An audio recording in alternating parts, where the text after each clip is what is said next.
7, entitled Knowledge of the Absolute. Text number 7. Text number 7. 7-7. Should be able to remember that. 7-7. Okay. This is a very famous verse. Prabhupada quoted this many times. Very important subject. Mata parataram nanyat. Mata paratam nanyat. Kinchirasti dhananjaya. Kinchirasti dhananjaya. Mayi sarvam idam protam. Mayi sarvam idam pratam. Sutre mani gana eva. Sutre mani gana eva. Okay, who wants to have a go? That's an easy one. Do that one. Come on, Bob. Muta parataram nanyat. Mata parataram nanyat. Okay. Mata paratam nanyat. Mata parataram nanyat. Mata paratam nanyat. Yeah, you're leading, Bob, so we're following you. Oh, sorry. Second line and so forth. Kinchirasti Chenanjaya. Kinchirasti dhananjaya. Mai sarvam idam pratam. Mai sarvam idam protam. Sutre mani gana eva. Sutre mani gana eva. Well done, Bob. That was very good. Okay, Gulshan, take it away. Sanskrit or English? Sanskrit. Okay. I thought you want me to read. Okay. Mata parantam nanikya. Mata parataram nanyat. Divitya dhananjana. Kinchirasti dhananjaya. Mai sarvamid potim. Mai sarvam idam protam. Sutre mani gyava ikya. Sutre Sutre mani gana eva. Okay, now you can read the English. Yeah. O conqueror of the world, there is no truth superior to me. Everything rests upon me as pearl are stuck on a thread. Okay, so here we have it from Krishna himself, that he is the supreme person, the supreme truth. There's nothing higher than him. So, of course... Not equal than him. Yeah, no one is superior to him and no one is equal to him. There's another verse which says that that no one is equal to him also. But that's in the Upanishads, where he's saying, where it says there's no truth higher than him and nothing equal to him. So of course, a person might argue, well, anyone can say that, I can say that there's no one superior to me, and you could say there's no one superior to you, like that. However, it's not only Krishna is saying that he's the supreme person. There's many, many great authorities that are saying that same thing. So let's look at some other personalities that are also saying the same thing, that Krishna is the supreme truth. So we'll go to the 10th chapter, text number 12 and 13, 2 verses together. If hundreds of thousands of sun were to rise at once. No, not that one. No. Is it 10th or 11th? 10th chapter. Okay. 10th chapter. 10th. Okay. 11, 12 and 13. 13, 2 together. Yeah. Okay, yeah. Arjuna said, you are the supreme personality of Godhead, the ultimate abode, the person of an absolute truth. You are the eternal, transcendental, original person, the unborn, the greatest, all the great sage such as Narada, Asita, Devalya, and Vyasa confirm this is truth about you. And now you yourself are declaring it to me. So, the verse we're reading today, Krishna is saying he's the supreme truth. But here in the 10th chapter, Arjuna is declaring it as well. So a great devotee is also, he's like the king of the planet, along with his brother Yudhisthira. He's not a small fry. So he is a great leader, like a big politician, saying, not like the modern politicians though. This is an honest one. So, but he's a great leader. So he's a great leader of human society. So he is saying that Krishna is the supreme truth. But not only Arjuna is saying, so Arjuna is quoting here many other great authorities. So he's giving examples that Narada is saying the same thing. So as you know, Narada Muni, he's a great sage. He's actually a son of Lord Brahma. So he's one of the original beings of the universe, born from the mind of Lord Brahma, Narada Muni. Great personality. And another one mentioned Asita, then Devala, then Vyasadeva. So Vyasadeva compiled, of course, all the Vedas. So he's a great authority, and he's also known as an incarnation of God. So these are just a few examples, but there's many. There's many examples. Even if you look at the end of the introduction, that gives the parampara, so the disciplic succession. So these are all personalities that are all in agreement that Krishna is the supreme personality of Godhead. Right from Krishna is mentioned as number 1, then number 2 Brahma, number 3 Narada, and right through till 32 as A.C. Bhaktivedanta Swami Prabhupada. So all the great authorities, they all say the same thing, that Krishna is the supreme personality of Godhead.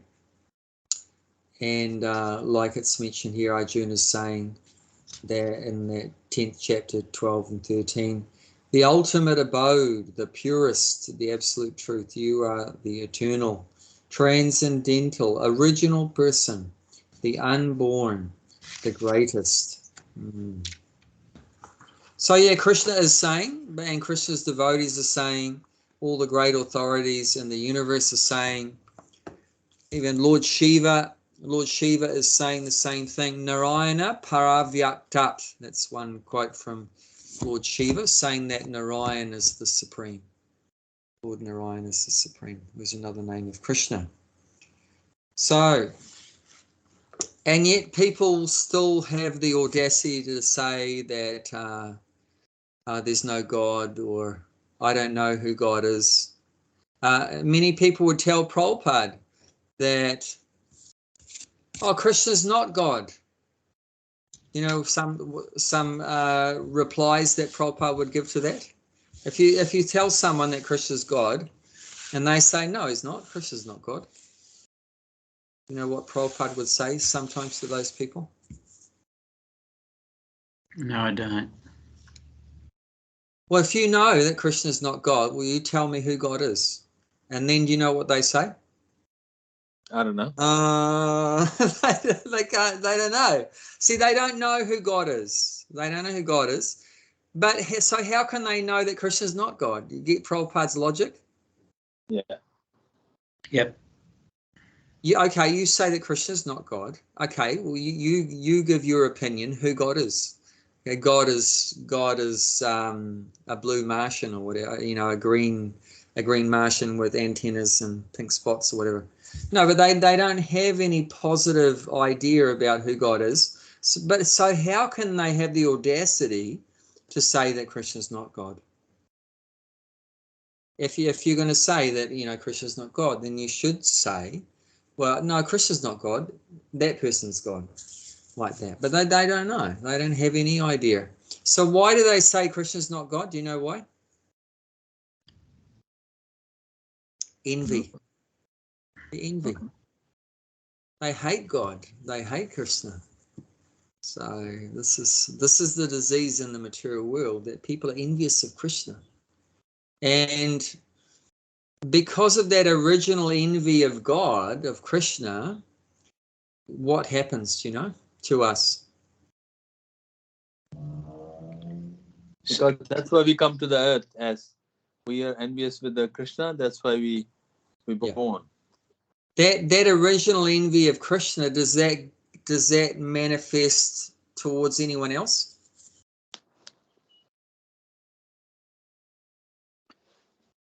I don't know.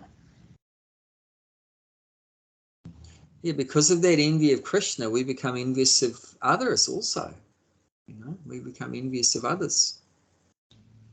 Others meaning. Could be anyone. Could be everyone. Could be anyone that's a bit better than us. We could become envious of them. We have different ideas maybe about what envy means. Prabhupada one time said envy means you don't like someone. Hey, is there anyone on the planet you don't like?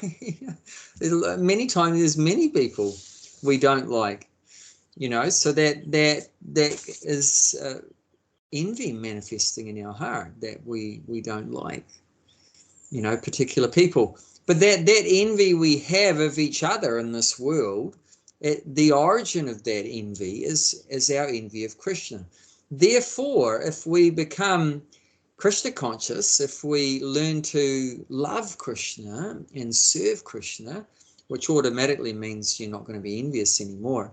You can't serve someone and love someone if you're envious of them, obviously not. So the serving Krishna and loving Krishna is uprooting this envy we have in our heart of Krishna. And if we do that, then one very good side effect of that is that we can gradually get free of envy of everyone else. So you don't hate anyone and you don't dislike anyone and you learn to love everyone. So that's a very wonderful thing that happens when we develop our Krishna consciousness and learn to love Krishna and not be envious of Krishna, that we get free from envy of everyone else also and learn to love everyone. And one time Prabhupada was on a morning walk and dealt with so many different kinds of people in such a wonderful way, and everyone was very attracted to Prabhupada. And one devotee commented afterwards that, Prabhupada, everyone loves you. And Prabhupada said, yes, because I love everyone. It's only possible to love everyone if we love Krishna. Because Krishna, what's the logic of that? How does that work? That just by loving Krishna, you love everyone. How does that work? It's an automatic thing. Because Krishna it's is not a separate. part of everyone has got a part and parcel of Krishna. So yeah, because everyone's everyone's part of Krishna.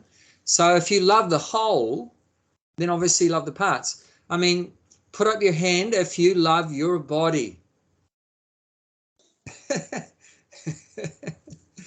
So you love the body. So do you love your leg or do you hate your leg? I love it. I love it. Yeah, like you hurt your leg, Gulshan. So you want to fix it. You want to make it better, doesn't it? You know, so I don't care about my leg. Who cares? It's just a leg. We don't care about legs. We only care about the whole body. We don't care about legs. You know, even if it was, even like I got some infections through to being in the dirt gardening into my fingernail, like that, and we hope that it gets better. You know, we're not going to say, oh, I don't need this, I'm going to cut it off. It's just a little finger. It's only a tiny little part. We don't need that part. Let's get rid of it. It's infected. No, you don't get, just because it's infected, you don't cut it off. You try to make it healthy because you love even a tiny little fingernail. You care about it, you know, because it's part of your body. And let's take the logic a bit further. Okay, you care about each part of your body because you love your body. Why do you love your body? it's need you to, every day-to-day service, you have to service in the temple, everything. You need the body. Without body, you can't do anything. You can't even do bhakti without body. Soul can't even do bhakti. Soul has to be in the body in order to do activities. No, actually, the soul can do better service without the body. Okay. Like in the spiritual world, we don't have a gross physical body. We're in our spiritual body. We are in the material world. We need the body in order to. True, yeah. In the material world, we need a material body, yeah.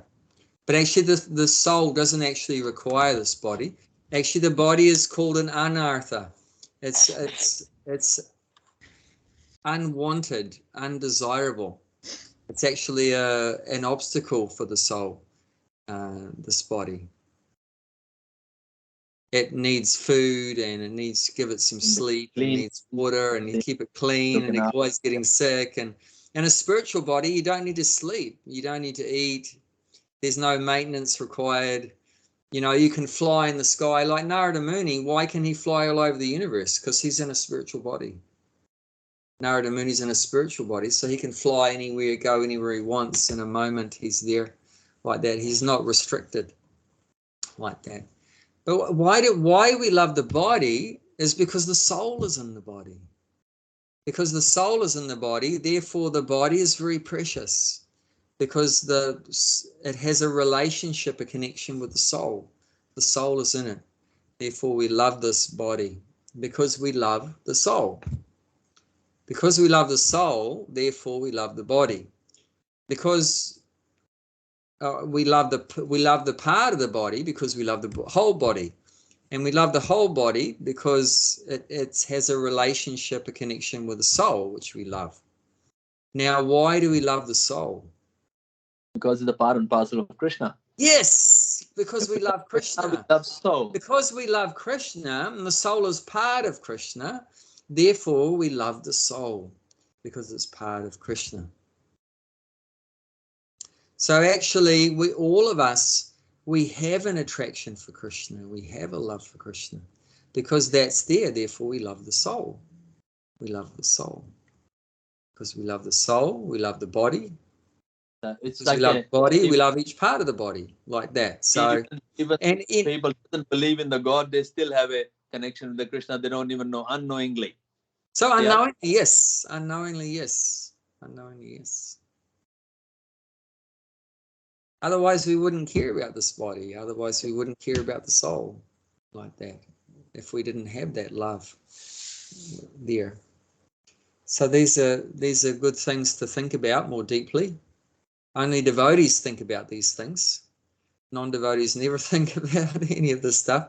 Oh, I'm just going to eat something. I'm going to sleep somewhere. I'm going to have sex with someone. Or we just think about animal things, Only devotees think very deeply. Even I never thought about it before. People would say, oh, Krishna's not God. But the way Prabhupada deals with it, it makes you think, okay, you said Krishna's not God. Well, tell us who is, and then they don't say anything. So that logic is not scientific. How can they say that? The only reason why they're saying that is because deep down there's envy there. There's some envy there of Krishna. If you don't know what's a God look like, how do you recognize that even if he's in front of you? True. That's right. That's right. God can come in any shape and size. It's just like you would not like. You need a. That's why he gave it a Arjuna is a divya drishti, like eyes to look at it. In these eyes, we can't look at the God. We haven't got the eyes. Krishna has to give a bright eyes to look at him. We don't have that, so we can't look at him. We can only look from the ear. Only we can hear. That's it. For eyes, we can't look. Yeah, that's the process. Yeah, because for the eyes, we haven't got those eyes. The Arjuna got it to see Krishna, but we can only shove. That's it. See, we seem to believe in the West that the only way you can understand some object is through the eyes. But actually, you can understand an object through other senses. Yeah. You can understand something by hearing about it. Yeah. You know, or by touching. You know, you can understand something by touching it, or so you can understand something by smelling. Yeah. You know, or by tasting. You know, so there's different ways that you can understand an object, not just through the sense of the eyes, but also other ways. And the example given is like, how do you understand the sun? You know, if you look at the sun with your eyes, what knowledge do you get? It's just bright light. Heat. It's a bright light, yeah. And how big is it? How the eyes tell us how big is it? Not really. It's only like, you know, like a 50-cent piece in the sky. But is that actually how big it is, a 50-cent piece? No, if you hear at school from your teacher, you'll hear that it's like millions of miles wide. It's bigger than the earth, like that. So which is giving you better knowledge? You're hearing about the sun, or you're seeing the sun? Which is giving you better knowledge? You know, obviously hearing about it. You know, so definitely that may not be the best or only way to understand God, through seeing God. You want to, first of all, like Gulshan's saying, you want to hear about God. You know, we hear about God from great authorities that are seeing God. You know, that said like this, the pure devotee can see God. Therefore, if you want to understand God, who's the best person to find out about God? From the spiritual master, the pure devotee who sees God. They can see God, so hear from them. And when our senses are purified by serving God, then we can see God. So it's not that we can never see God, but now we're not qualified, we're not purified enough, so we just have to become more qualified, more purified, and then also we can see God. Even if you can see in the dream as well. What's that? You can see the God in the dream sometimes. Yeah, that's possible. He can reveal himself in the dreams. Because, you know, there's a temple there in Mayapur. It's a Jagannath temple. It's non-different from Jagannath Puri. Yeah, Rajapur. Yeah. Rajapur. And I said, well, if that's the case, why do I need to go to Puri then? He said, well, why is like a non-different? Then he told me the story that how that the deity was there, and then Jayapataka Maharaj came in a dream. The Jagannath says, bring me out, I need to food and all that. They dig it out, and then the deity was there. And then they were making the prasadam from the Mayapur and giving them. Now they have got their own kitchen. I went there, and then I had a Mahaprasadam there. Like, amount of dishes he was bringing there. I was sitting in the small room, the original one, in Rajapur. Now there's a lake and another temple, but the small room we sit inside. There are only 5-6 people there. And Mahaprasadam, I stopped counting after 23. He was keep bringing. Can you believe that? He just he been offered, like, that's for Jagannath. They offered like a lot of dishes there. And somehow I know someone, and then they say, okay, you can have Mahaprasadam. Come here inside. I said, oh, okay. Then we had a banana leaf, and he keep bringing that. I just stopped. It was so great, Mahaprasadam there. Wonderful. So that's where the Maharaj's dream came, that Jagannath is there. Take it out and bring the prasadam. It can be possible in dream as well. Sure. Yeah. A lot of Puri people, they dream about, like king in the Puri, they dream about it. That Jagannath came in their dream and telling the things there, do that. And then the kings were doing like that. So he came in a dream as well. Yeah. Very nice. Very nice. So yeah, Krishna, getting back to our verse for today, 7:7. So Krishna's saying here that no truth is superior to himself. Mata means me. So the other point here, which Prabhupada's going to talk about in the purport, is that by this we can understand that God's a person. God is not just energy, because the energy doesn't say me. You're not going to have energy saying me. If someone says me, it means a person, me, right? It definitely me, I, me, you. This means a person's, right? energy wouldn't say me. You wouldn't say, you know, energy is saying me, you know. And so it's proven in there in Vrindavan. If you go to Nidhivan, they put that the plate of food and all the things there, and put the locks and all in there. Nobody can go at night time. Next day when they open the door, and then all the food's been half of eaten there, and the bed's been messed around there. Definitely Krishna there last night. It's not energy doing that. Krishna came every night with gopis and Nidhivan. We went there to see that. It's definitely a person eats, you know, energy doesn't eat. Energy can't eat. Energy doesn't eat. So God is a person. It's simple as you offer the food. Okay, you offer the food to the person. You can't offer the food to the energy. We offer you know, the prasadam. When we cook that bhoga, and we offer to the Krishna in the plate. You can't offer this to an energy. Definitely a person. You know, when any religion, they say that, oh, is that the God hearing my prayer? Hearing means they have got an ear. That's why they can hear. How can they hear if they don't have an ear? Of course, they're the person. So you give some idea why people think that God cannot be a person. Well, why? What makes us think that God is energy? Two reasons. That is not a person. There are two reasons. Either those people has been misled from, you know, there's a second class guru. They didn't get the right guru and the right information, A, or a B, like they are like they want to see, then they believe. Like, you know, scientists, they see first, then they believe it. So it's anything in there, like a flower. Okay, if I give you a flower, I said, where is the smell in this flower? You cannot prove it. You cannot. You can only smell it, but you cannot prove. You can dissect the flower, you can rip it apart, but you cannot find where the smell is. Only you know it. You can crush it, it came in your hand, but you cannot prove where's the smell. These scientist people, they want to see first, then they believe. So for those kind of but people, there's lots of things they believe in that they can't see. Like, for example, atoms. They believe in atoms, but you can't see an atom. Even with a microscope, you can't see an atom. You can't see him. You know, so there's lots of things that we believe in.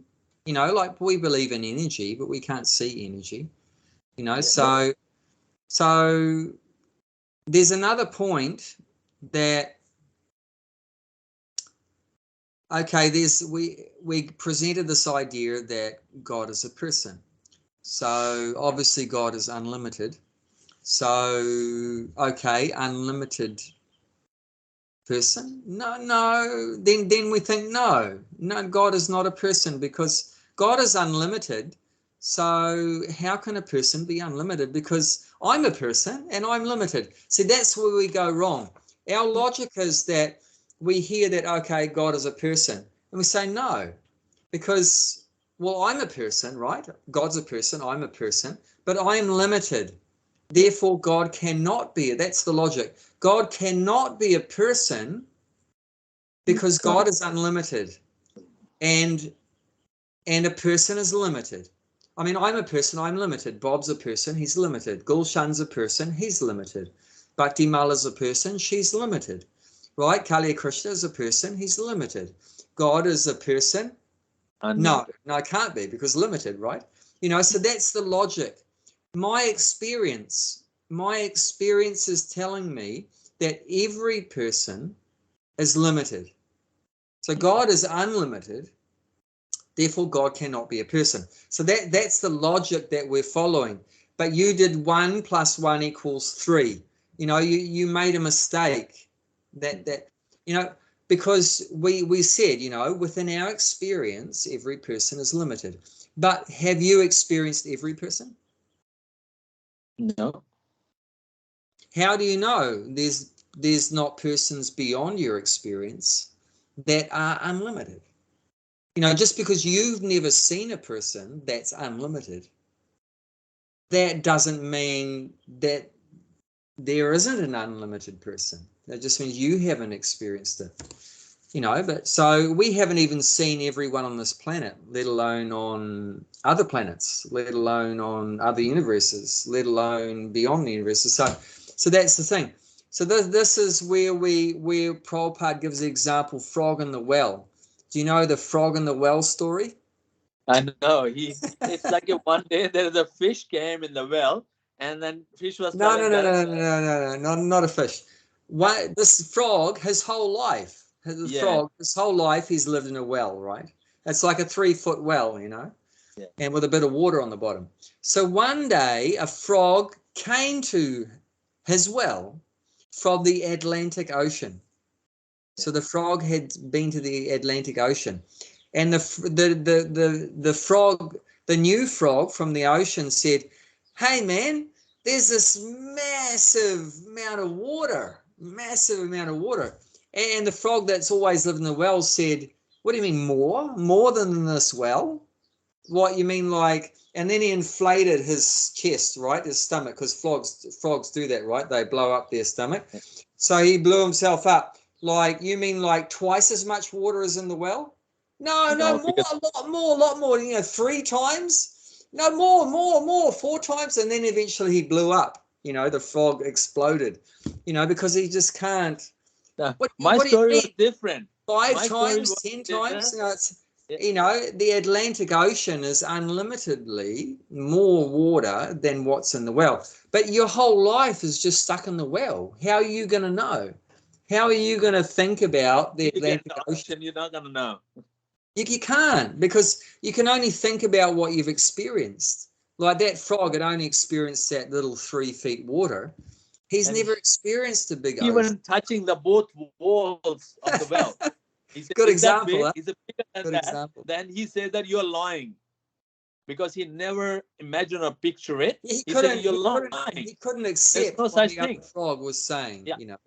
I tell my daughter, I don't have a phone when I was in your age. She can't picture it. Yeah. She cannot believe it.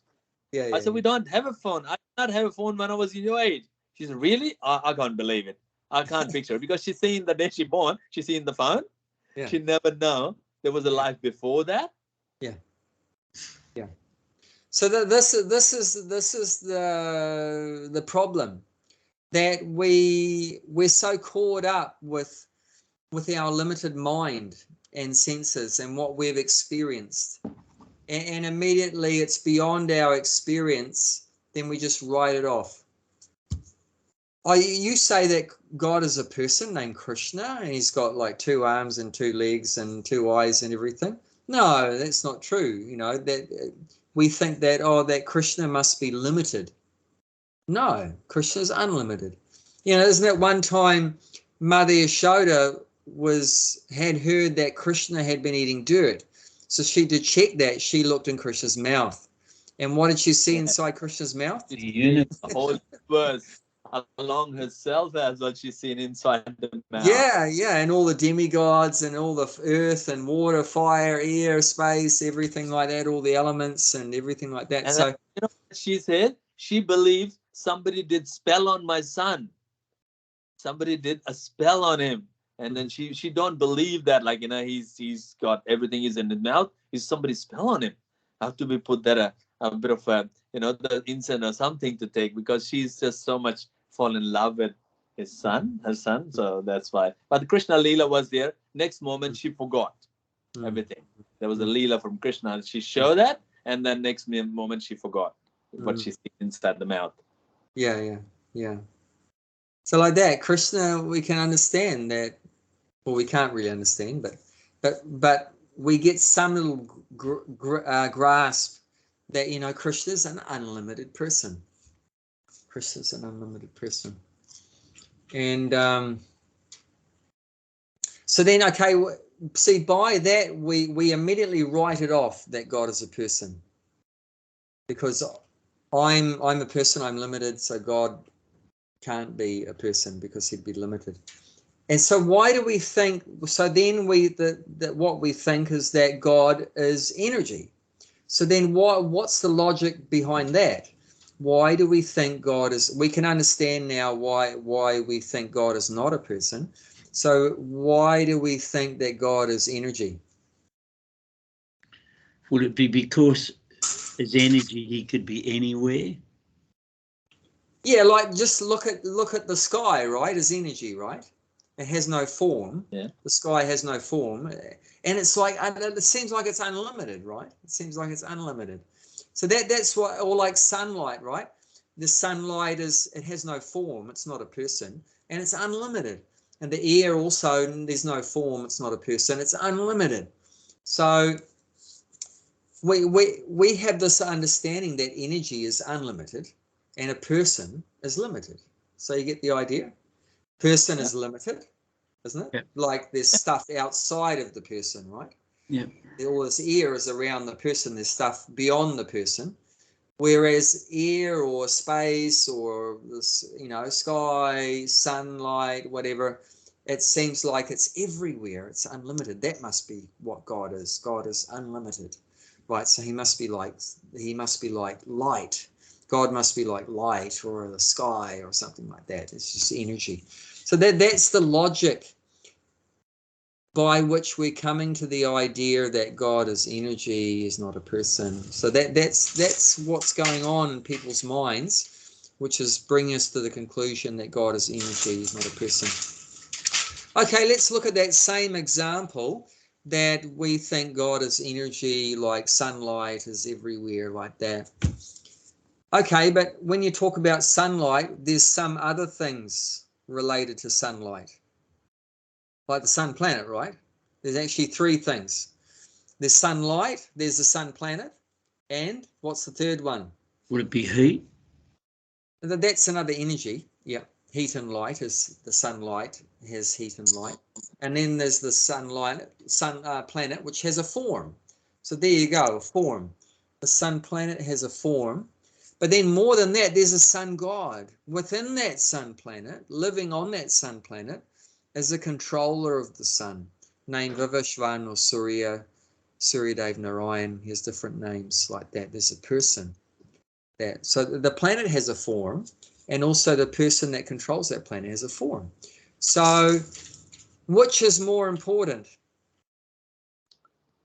The sunlight is more important, or the sun planet is more important, or the sun god is more important? All three. I mean, all three are important. Yeah. But currently sunlight. If God's the controller, he'd be the more important. Yeah, that's right. Well, without the sun god, you can't get sunlight. There's no sun planet, and without the sun planet, then there's no sunlight. So actually, the most important of the three, they all come together, obviously, but the most important of the three is the person that controls the sun, is the sun god. With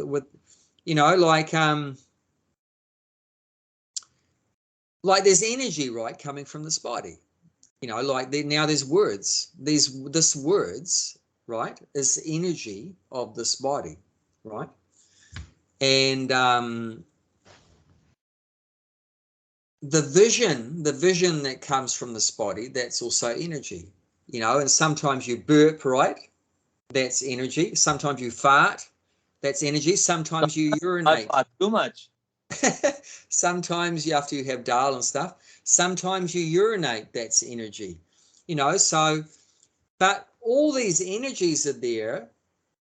They are dependent on the person, on the form, the energetic. You have the energetic, means the person that's the source of the energies, and then you have the energy. So my point behind this is that energies always come from a person. You can't have energy alone.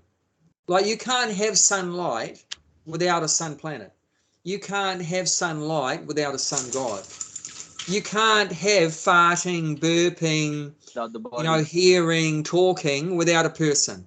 Always energy comes from a person. Okay, electricity, right?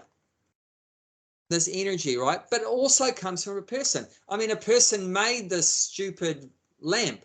But apart from that, if you trace the wire right back, you're going to come to the powerhouse, which has a form, but also that there's engineers within that pushing all the buttons and everything, the dials and everything like that. So actually the sun, I mean, even the electricity depends on the engineer, depends on the person. If you take away the engineer, this is not going to be any use. You're going to throw it in the bin. You know, there's not going to be any electricity. You know, so my point is, it doesn't matter what energy, but all energy, it originates from a person. There's a controller. There's a controller to that energy. There's a source, a personal source to that energy, you know. Even the moonlight, right? In the daytime, it's the sunlight, and the nighttime, it's moonlight. Moonlight also a planet with a form, and also there's a controller. His name is Chandra. His name's Chandra, the moon god Chandra. So, I mean, rain is an energy, right? But the controller of the rain is Indra, the god of heaven, Indra. He controls the rain. You know, so and many of these ancient cultures, they understood that behind all these energies in this nature, there's a person in control. There's a person in control. So the Aztecs understood that, the Mayans understood that, the Aborigines understood that, the Maoris understood that. Only the stupid Europeans didn't understand that. like that. So they will be, whether one birth, 1,000 births, they have to come to moksha, which is Krishna. There's no other way. They might come 1,000,000 times to this planet. At the end, they have to come. So do you get that point, though, that we think, well, God can't be a person because, I mean, I'm a person, I'm limited. So God also, you know, if he was a person, he'd be limited. No, but that's a wrong calculation. He's an unlimited person. Just because we've only experienced limited people, it doesn't mean there isn't an unlimited person. Because we are on this planet only, we think there is only planet. Yeah, we also think there's no life on other planets. I mean, that's just stupid. Because there's life on this planet. Yeah. You know, and because I'm on this planet, there's only life on this one. I'm not on other planets, so there's no life there. See how egocentric we are? Yeah. How egocentric. Because I'm on this planet, that's why there's so much life here. Because very stereotype. You know, so we think we're the center of the universe. So that's very, very proud, very foolish. But there's life on all planets. You know, and how do we come to this assumption that God is energy? Because energy seems to be unlimited. But what we're not thinking about is that very vast energies, you know, they also come from a person. They also come from a person, like the sunlight, the moonlight, the electricity, like I said. They all have their origin in a person. So like that. So that's how these misunderstandings, how they come about. But we should have more knowledge. This is ignorance, that we have this misunderstandings. So we should, the Vedas helps to clear this up. So in this verse, it's also telling us that everything rests upon me as pearls are strung on a thread. That's the second part of this verse. Everything rests upon me. So Krishna's saying there's no higher truth than me, there's no superior truth to me, and everything rests upon me as pearls are strung on a thread. So what does that mean? Well, what is Krishna telling us that everything rests upon me as pearls are strung on a thread? So what is that? What are we supposed to understand from that? That everything's resting on Krishna like pearls on a thread. Everything leads to him. He leads everything. True that everything leads to him, but that's not what it's meaning here. But that's true what you're saying. Everything leads to him. What the thread does is a connection to all the pearls. So Krishna is in a part and parcel of everyone. So he's connected with everyone. Yep, he's connected to everyone. Yeah, Say this is similar. It's not pearls, but it's wood. Tulsi wood, and there's one thread. Say, so I don't know how many, I've never counted, but say there's 108 beads here, right? Say there's 108. Could be any number. But 108 beads, and there's only one thread, isn't it? There's not 108 threads. It's only one thread. It's the same thread runs through every single bead, right? If you pull the one thread out, what happens to all the beads? Every bead all dismantled, yeah. It's all scattered. It all falls apart, right? So Krishna is holding everything together. He's the foundation of everything. Well, what's the most important part of the house? Is it the ceiling? Is it the walls? Is it the wallpaper? The bricks? Foundation. The foundation, right? If there's a foundation is weak, then all your walls and ceiling and roof. No matter how good the brick you put it in there, it's not gonna. Yeah, so Krishna's like that. He's the foundation and connecting link to everything. Some people say, I don't need God. I've got money and a house, and I've got beautiful wife and wonderful family and powerful friends and a big job and everything like that. But what they don't realize is that all of those things they mention that they're depending on is actually, it's Krishna's energy. If Krishna took his energy away from that person that says, I don't need God, then they're not going to have a house anymore, not going to have a car, no money, no family, no body, no food. If the took the energy, they won't be having their body. Yeah, they won't even have a body. I mean, just look at the previous verses, 4 and 5. It's Krishna's energies. Text 4 and text 5. We can read them again. Earth, fire, water, air, ether, mind, intelligence, false ego, all together are the 8 constitute mind, separated material energy. Yeah, and the next one, text 5. Beside these, O mighty Arjuna, there is another superior energy of mind, which comprises the living entity who are exploiting the resources of a material inferior nature. So that's the soul. Yeah, the soul, the living entities. So this is Krishna's energies, which are non-different from him. Obviously, like you can't separate the sunlight from the sun planet. You can't separate the sun planet from the sun God. They're all together. So in the same way, Krishna's energies are coming from Krishna, then you can't separate them from Krishna. So the earth, the water, the fire, everything. So someone says, I don't need God. What is that saying? That means, you don't need earth. You don't need water. You don't need air. You don't need fire. You don't need, the soul. No, of course you do. So you can't do that. You can't say, I don't need God. I mean, you could say that, but you're an idiot, so it means the person's an absolute idiot, because then they're saying, well, they don't need earth, water, fire. They don't need the soul. No, without these things, you can't live. This is the foundation of our life. If somebody, the body is made of those 5 gross elements, and then the subtle body is made of those mind, intelligence, and false ego, and then our very self is the soul. So then if you take that away, like it's like pulling the thread out, there's nothing left.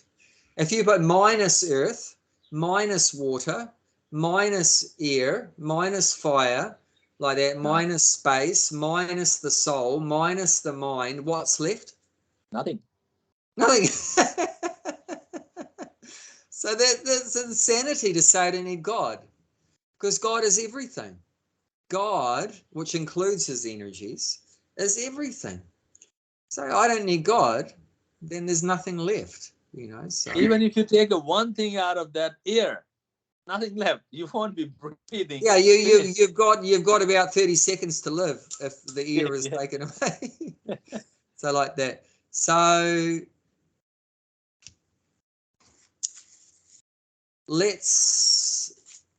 when we see what does it mean to be a devotee? Devotee is someone that realizes that Krishna is everything.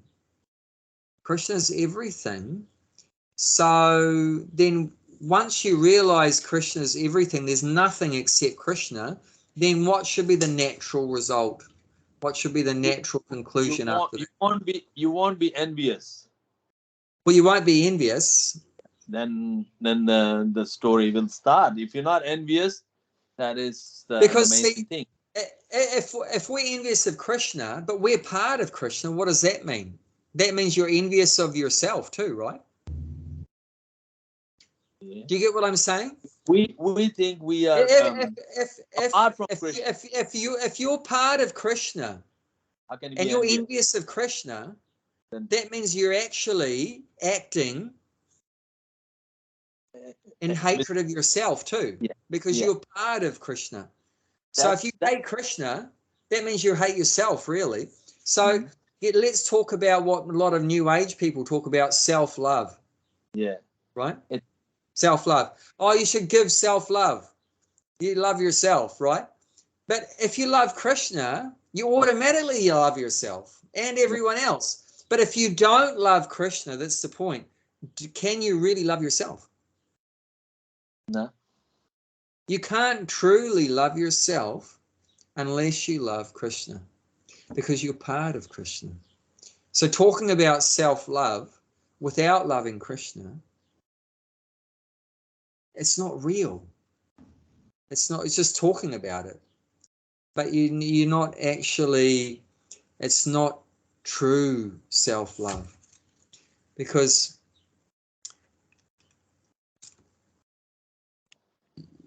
you don't know who the self is. You know what I'm saying? Oh, self-love. Okay, self-love is really important, self-love. But you don't know what the self is. You know, how can you love something you don't even know what it is? If somebody will say it's all the energy of Krishna, that's air, water, then can I pray to that air because it's part of the Krishna anyway, Krishna's energy? Yeah. Then what would you say? You know, why? How can you pray air or pray earth? Because that's the Krishna's energy. No, well, that's right. You don't pray to the air, pray to the earth. But if somebody will say, I'll pray to the earth because it's Krishna's energy. No, but like I'm saying, I mean, you can only have a relationship with a person. You can't have a relationship with energy. I mean, I can pray to Mother Earth, you know, Bhumi Devi, because she's a person. I can pray to Vayu, who's in control of the air. Yeah. I can pray to Vayu, the air god. I can pray to Mother Earth, but you can't pray to the air or the you can't pray to the dirt. Great energy, because you can only have a relationship with another person. It's person to person, not person to energy. Yeah. I mean, we're using the energy. See, the person is using the energies. That was the point here in the 7.5. Which comprises the living entities who are exploiting the resources of this material inferior nature. So that's 7.5. So that's what are the souls doing in the material world? We're exploiting the energies. So yeah, we try to use or exploit the earth, the water, the fire, the air, space, like that. We try to utilize them, but we try to use them, yeah. But you're not having what's these mining people doing? They're just selling the Krishna's energy and then making their bit of hole in the ground and then making money. It's all Krishna's energy. Yeah, exploiting. They're taking it as theirs, but actually it belongs to Krishna. So they're all thieves. They're all thieves. They're taking Krishna's energy and using it for themselves. So let's look further on in this chapter, 7.19. So we've just been saying that when the penny drops and you realize, well, the earth is Krishna's energy, and the air is Krishna's energy, and the water and the fire and the mind, intelligence, the soul, everything is Krishna. There's nothing other than Krishna's energy. Then I guess what I should do is, what should we do at that point when you realize nothing exists except for God, except for Krishna? So accept that. When we accept that, then what should follow? Once we know, once we're convinced that we have no more doubts, that we're convinced that Follow there's the nothing God. other than God. There's God, the person, God, and his energy. There's nothing And that follow exists the- anywhere. Then follow the God representative. Yeah, that's part of it. But what is this verse saying? 7:19. Bob, do you want to read it? Yep.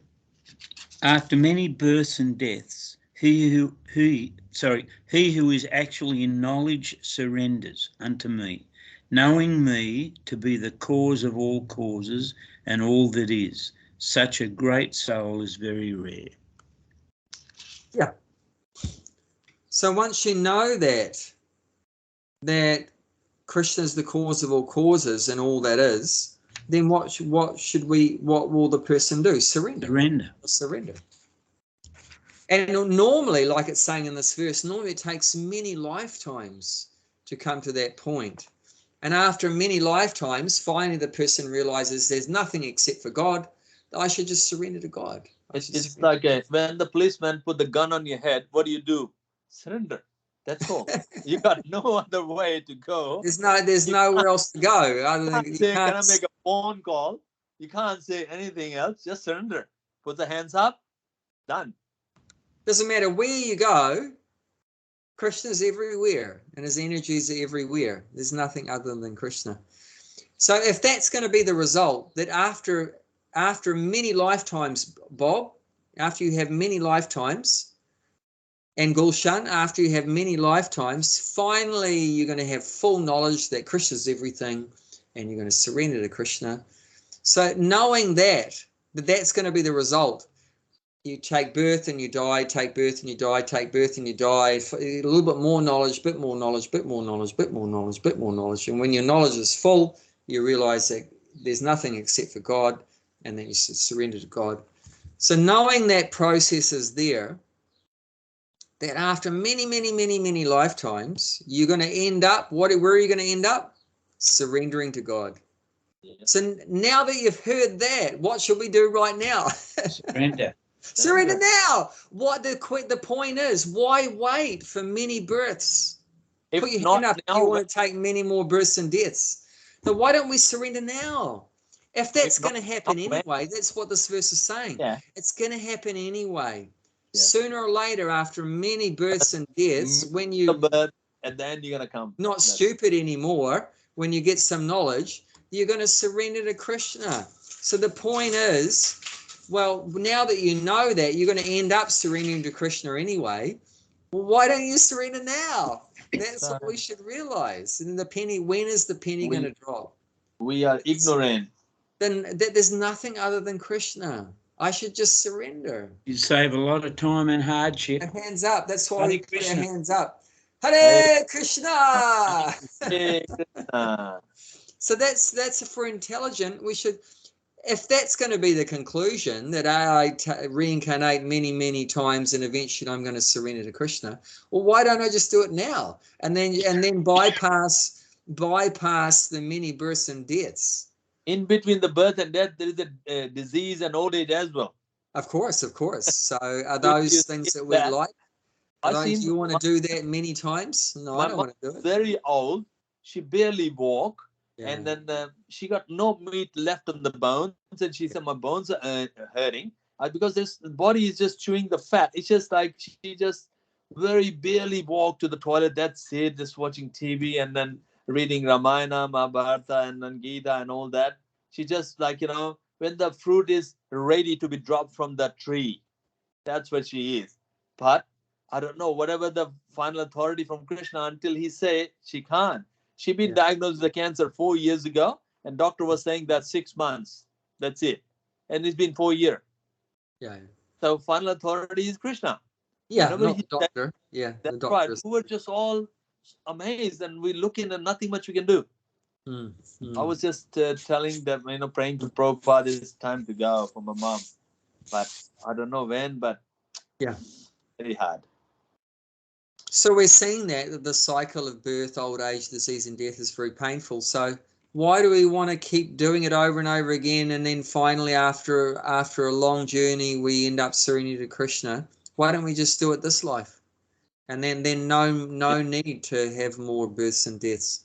We just Bob, realize now that Bob, there's just nothing other hold than the Krishna. head and come to the temple. Yeah. Hold your head and come to temple. I heard that. Come surrender.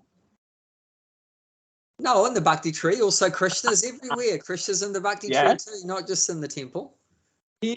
Krishna is in this class as well. Yeah, In business class.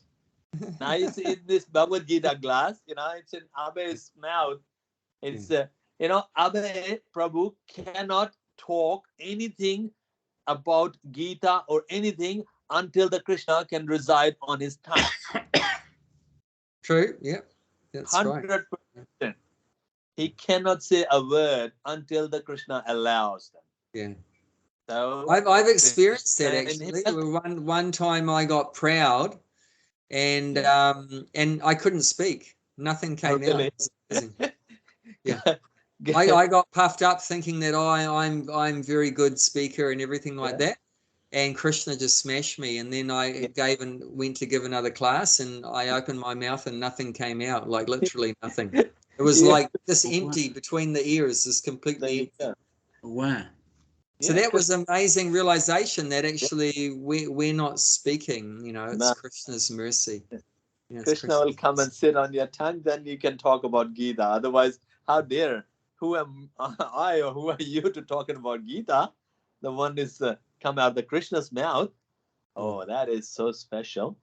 Yeah. He is only his mercy we can talk. By his mercy, that's the big. Yeah, he's the ocean of mercy anyway. Okay, let's read some of the purport. Yeah. For the one we're doing today, 7-7. Yeah. You'll never forget that, right? 7-7. 7-7. It was you was not in Australia. 2007, there was an election there, and Kevin Rudd was the president, prime minister, and this campaign was Kevin 07. It was 2007, Kevin 07. You must remember, Bob. I do. Rudd? Yeah, the campaign was Kevin 07. That's it. But he couldn't last till 11. Julia Gillard came in between. Yeah. Hey, on this translation that we're doing today, it starts off, "O conqueror of wealth." So what's that about? So this is Krishna speaking to Arjuna. So this is one of Arjuna's names. If you look in the verse, it's called Dhananjaya. Yeah. Dhananjaya. Jaya means conquer, like my wife's name. Victory or conquer. That's Jaya. So, and then Dhana. Dhana means wealth. Money, wealth. So one who's victorious or conquers over wealth. So how did Arjuna get that name? So one time Yudhisthira decided he wanted to do a big sacrifice, and the greatest of all sacrifices. What's the name called? I'm trying to remember the name of it. I can't remember right now, but it's the biggest of all sacrifices. And to do that sacrifice requires a huge amount of wealth, which Yudhisthira didn't have enough. So he sent all of his 4 brothers in a direction and told them, you go and collect wealth.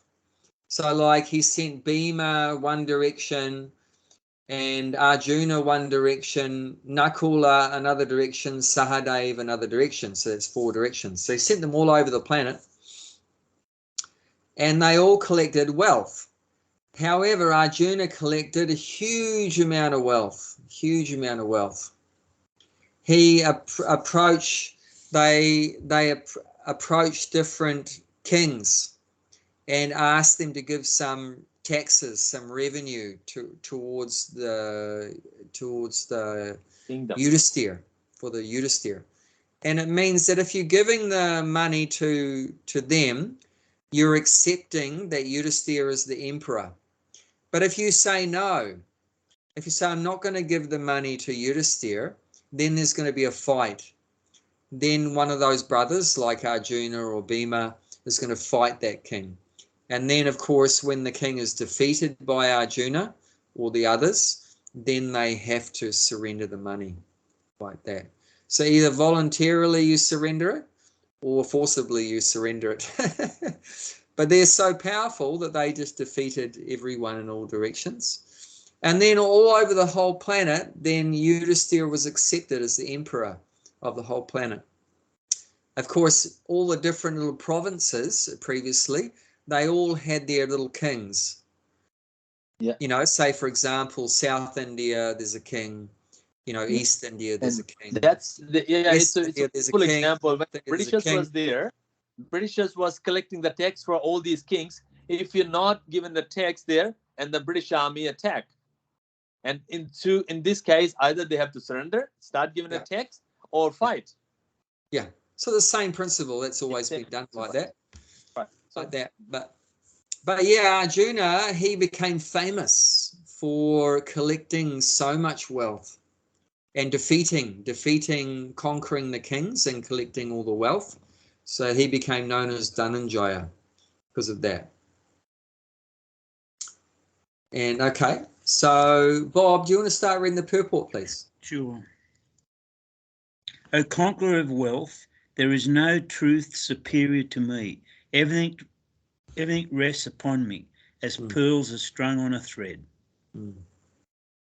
Okay, purport. There is a common controversy over whether the supreme absolute truth is personal or impersonal. As far as Bhagavad Gita is concerned, the absolute truth is the personality of Godhead, Sri Krishna, and this is confirmed in every step. In this verse, in particular, it is stressed that the absolute truth is a person, that the personality of Godhead is the supreme absolute truth, is also the affirmation of the Brahma Samhita, Isvara Parama Krishna Satchit Ananda Vigraha. That is the supreme absolute truth personality of Godhead is Lord Krishna, who is the primeval Lord, the reservoir of all pleasure, Govinda, and the internal form of complete bliss and knowledge. Do you want me to keep going? Yeah. These authorities leave no doubt that the absolute truth is the supreme person, the cause of all causes. The impersonalists, however, argue that the strength of the Vedic version given by the Svaitasvatara Upanishad. Yeah, just give that Sanskrit a miss. It's a bit of a complicated one. Just start from Inda. In the material world, Brahma, the primeval living entity within the universe, is understood to be the supreme amongst the demigods, human beings and lower animals. But beyond Brahma, there is a transcendence who has no material form and is free from all material contaminations. Anyone who can know him also becomes transcendental, but those who do not know him suffer the miseries of the material world. The impersonalist puts more stress on the world arupam, which is arupam is not impersonal. It indicates the transcendental form of eternity, bliss and knowledge, as described in the Brahma Samhita, quoted above. Other verses,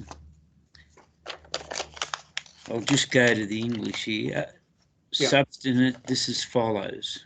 And then, I know this supreme personality of Godhead who is transcendental to all material conceptions of darkness.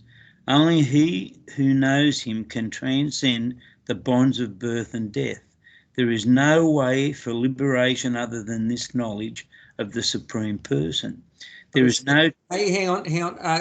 Gulshan, there's only a little bit left. Do you want to read the last bit? There's no truth superior to the supreme person because he is the supermost. He is smaller than the smallest. He is the greater than the greatest. He is situated in the silent tree, and he is illuminates the transcendental sky. And as a tree spread its fruit, he spread his extensive energies. From these verses, one conclude that the supreme absolute truth is the supreme personality of Godhead, who is all providing by his multi-energy, both material and spiritual. Mm. Mm. Thank you for that, Prabhus. Do you both know why Prabhupada has given this term the Supreme Personality of Godhead? Why this term Godhead? What does that mean? Do you both understand the meaning of the word Godhead? I don't know, not thoroughly. Hmm. Head of the head. Godhead. Nothing is above, Because nothing is below. in many cultures, including the Vedic, it's understood there are many gods. Many gods. God, you could define God in terms of controller. Like we said, there's a controller of the sun. So there's a controller of the moon, Chandra. There's a controller of the air, the wind, the rain, everything like that, right? The earth. Right? There's so many controllers. So, however, although there's many controllers, many gods, but there's only one head. There's a head person, right? Just like in a government, right? There's many ministers, minister of health, welfare, social, whatever, finance, like that. But there's only one prime minister. Yeah, in the family as well, many member, but there is the head. The head of the family, right? Yeah. And you know, like at the school, right? We say headmaster. So there's many masters, right? You know, school masters, but there's only one headmaster. Headmaster means the top person. So Godhead means the top or the highest of all the gods, the God of the gods. He's the God of the gods, like that. So just to make that clear, that Krishna is the Godhead. He's the topmost of all the gods. Therefore, that term Godhead is used. He's the chief. And that verse quoted from Brahma Samhita, Ishvara Parama Krishna, very famous verse, Satchidananda Vigraha. So Ishvara means controller. Ishvara Parama, so the supreme controller. So not just Ishvara Krishna, that, you know, Krishna is the controller, but Ishvara Parama Krishna. He is the controller, supreme is Krishna. So the supreme controller is Krishna. Because why say the supreme controller? Because like I said, there's many controllers. There's 33 million demigods. They're all Ishvaras. They're all controllers. Like I said, one controls the wind, one controls the air, one controls the fire, one controls this, one controls your eye blinking. Yeah. One controls your hand moving like that. One controls your thinking processes and everything. Like there's Saraswati, right? She's the goddess of learning. She's the controller of all knowledge. All your learning and knowledge and being able to speak and poetry and everything is controlled by Saraswati, like that. So, but although there's many controllers, Ishvaras, but there's only one. Saraswati Deva Gaurvani Pacharine, Nirvishesha Shonyavadi Paschatya Deshtarine. And not because of Saraswati, the goddess of learning, but because his spiritual master's name was Bhaktisiddhanta Saraswati. Oh, okay. You know, Bhaktisiddhanta Saraswati. So it means that Namaste Saraswati Devi means servant. That he's this. That Prabhupada is the servant of Saraswati. Gaurvani Pacharine, Guru Vani. So Gauravani, he's preaching the instructions or the message of Gauranga, of Chaitanya Mahaprabhu throughout the West. And he said that Paschatya means west. through the Western countries, Paschatya Desh, Western countries, which are full of impersonalism and voidism, nirvishesha, sunyavadi. That's not in the Bhagavatam. That's made from Prabhupada, is it? It's made from Prabhupada himself composed that verse. Composed it. Yes, that's right. Actually, it should have been the disciples that composed that verse of glorifying the spiritual master, but they are such dull-brained Westerners at the time that no one can compose a verse. Yes. But actually, the disciples are supposed to compose verses in glorification of their spiritual master. Yeah. But a unique case, Prabhupada going to the West, that none of the Western disciples knew the etiquette, understood the etiquette, and had the knowledge. He even saying that even the Western people, they are ignorant. Please do the mercy. He asking the Krishna, Paschatya Desh Tarane. Like, please give a mercy to the Western people. Please. Yeah, Tarane means to deliver. So deliver. Yeah, it's a good to the Western deliver. people. He's praying that too, Prabhupada. Even like he's not related to the Western people, he's still saying even for the Western people, it delivered that. He's praying that to his Guru Maharaj. Very nice. Yeah.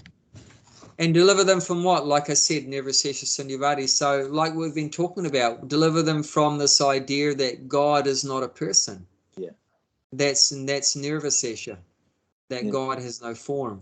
No form. So we're all sucked into that nirvishesha, that God is formless, that it's just energy.